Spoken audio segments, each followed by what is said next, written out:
नमस्ते। आज के इस दिलचस्प सफर में आपका स्वागत है। आजकल की इस भागदौड़ और शोर शराबे वाली जिंदगी में हम सब लगातार किसी न किसी बाहरी सफलता या दिखावे के पीछे भाग रहे हैं। लेकिन आज हम एक बहुत ही गहरे विषय पर बात करने वाले हैं।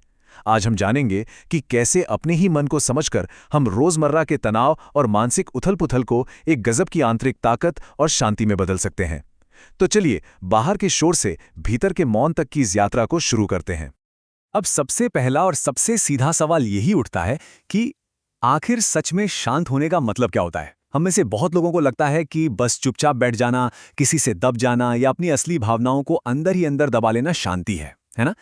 लेकिन सच कहूं तो ये बहुत बड़ा मिथक है। गहराई से समझने पर पता चलता है कि सच्ची शांति की परिभाषा इससे बिल्कुल अलग है। आइए इसे हमारे पहले खंड के जरिए समझते हैं। शांति का भ्रम। सच्ची शांति एक सक्रिय अवस्था है। सच्ची शांति असल में कोई ऐसा बाहरी माहौल नहीं है जो आपको कहीं बाहर से मिलेगा, बल्कि यह आपके अंदर की एक बेहद एक्टिव और जागरूक स्टेट है। ये वो स्थिति है जहां हम बिना सोचे समझे काम करने के बजाय हर चीज को पूरी स्पष्टता के साथ देखने और समझने लगते हैं।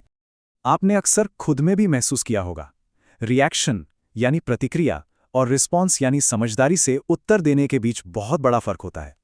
एक तरफ है रिएक्शन, जो एकदम ऑटोमैटिक होता है, अहंकार से भरा हुआ और बिल्कुल एक जानवर की प्रवृत्ति जैसा।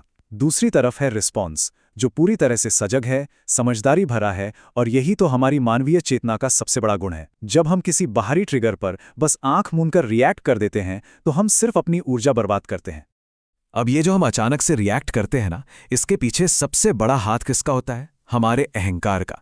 ईगो असल में कुछ नहीं है, बस हमारी अपनी बनाई हुई एक झूठी पहचान है जिसे लगातार दूसरों की तारीफ चाहिए होती है। ये हमेशा तुलना करता है और जरा सी बात पर इसे बहुत जल्दी चोट लग जाती है। जब भी कोई इस झूठी छवि को चुनौती देता है तो हमारा अहंकार बुरी तरह घायल हो जाता है और देखते ही देखते हमारी अंदर की शांति पूरी तरह नष्ट हो जाती है। अब आगे बढ़ते हैं दूसरे खंड की तरफ, क्रोध की जड़ें यानी भीतर की आग को समझना। ये जानना बहुत ही दिलचस्प है कि हमारा गुस्सा असल में बाहर की किसी घटना से पैदा नहीं होता, बल्कि ये सीधे हमारे अपने ही मन की गहराइयों से उपजता है। बाहर की चीजें या लोग तो बस इस अंदरूनी आग को भड़काने का एक बहाना भरोते हैं। अगर हम मनोवैज्ञानिक नजरिए से देखें तो गुस्से की 3 मुख्य जड़ें होती हैं। पहली, वो उम्मीदें जो पूरी नहीं हुई। दूसरी, हमारी गहरी असुरक्षाएं। और तीसरी, हमारा कोई पुराना दबा हुआ दर्द। सोचिए, जब कोई हमारा अपमान करता है तो वो हमारे अंदर कोई नई आग नहीं लगा रहा होता, वो तो बस पहले से जमा हुए गुस्से, निराशा और उस दबे हुए दर्द को एक ज्वालामुखी की तरह फटने का मौका दे रहा होता है। इसी बात पर महात्मा बुद्ध का एक बहुत ही कमाल का विचार है। उन्होंने कहा था कि क्रोध एक सुलगते हुए कोयले की तरह है, जिसे आप फेंकना तो किसी और पर चाहते हैं, लेकिन सबसे पहले वो आपका अपना ही हाथ जलाता है। कितनी सटीक बात है ना? ये रूपक हमें याद दिलाता है कि अपने अंदर गुस्सा पालकर हम किसी और का नहीं बल्कि अपना ही सबसे ज्यादा नुकसान कर रहे हैं। तो भाई सवाल ये है कि इस गुस्से की आग को बुझाएं कैसे? इसके कुछ बहुत ही प्रैक्टिकल कदम हैं। सबसे पहले, जैसे ही गुस्सा आए तुरंत रुक जाइए, बस पॉज लीजिए, फिर एक लंबी गहरी सांस लीजिए। अपने अंदर उठ रही उस गर्मी को सिर्फ एक दर्शक बनकर देखिए, कुछ रिएक्ट मत कीजिए और बस उसे गुजर जाने दीजिए। ये एक छोटा सा ठहराव आपकी वो ऑटोमेटिक रिएक्शन वाली चेन को पूरी तरह से तोड़ सकता है। चलिए अब बात करते हैं तीसरे हिस्से की, ध्यान हमारी सबसे बड़ी संपत्ति।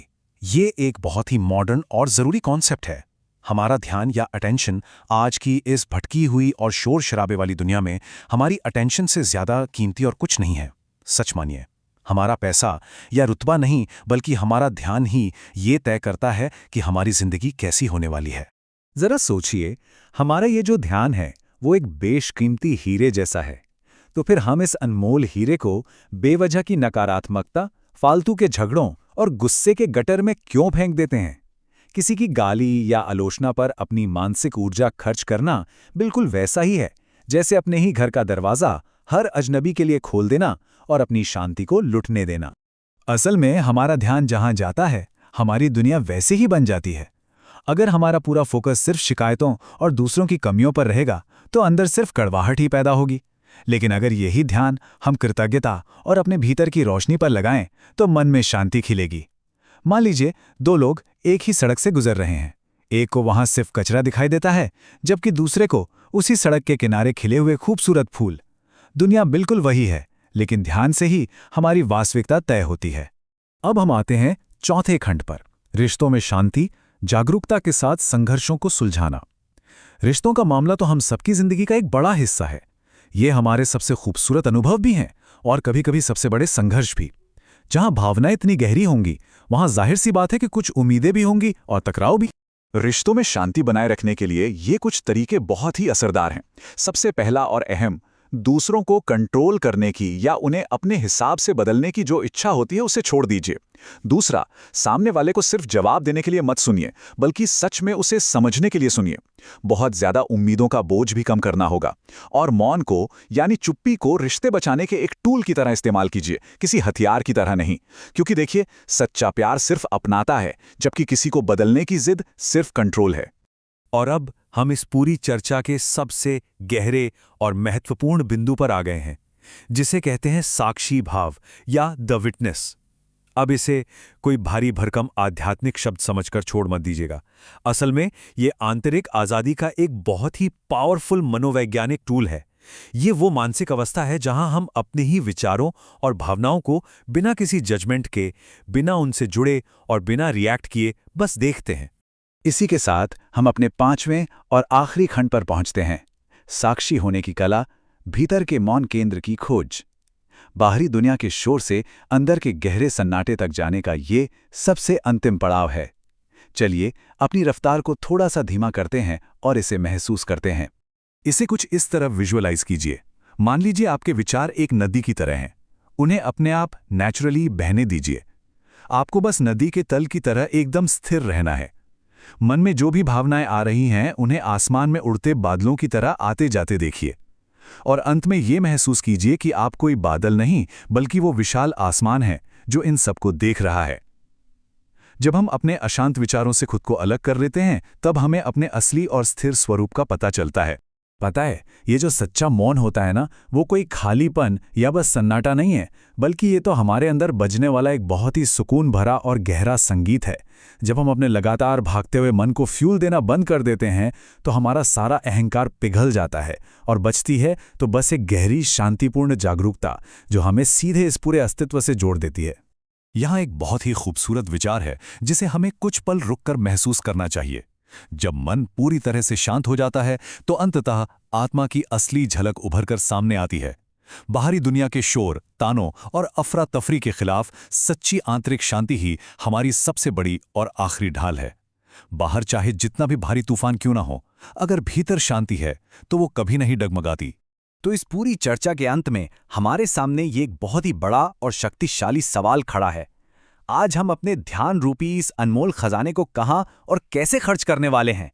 ये चॉइस पूरी तरह से हमारी है। क्या हम अपनी इस कीमती संपत्ति को बाहर के शोर और नेगेटिविटी में बह जाने देंगे, या फिर हम पूरे होशो हवास में अपनी भीतर की यात्रा को चुनकर वो सच्ची शांति हासिल करेंगे? इस पर विचार जरूर कीजिएगा। मुझे पूरी उम्मीद है कि आज की इस चर्चा ने हम सबको कुछ नया सोचने पे मजबूर जरूर किया होगा। अगली बार तक के लिए अपना ख्याल रखिए, जागरूक रहिए और बस सीखते रहिए।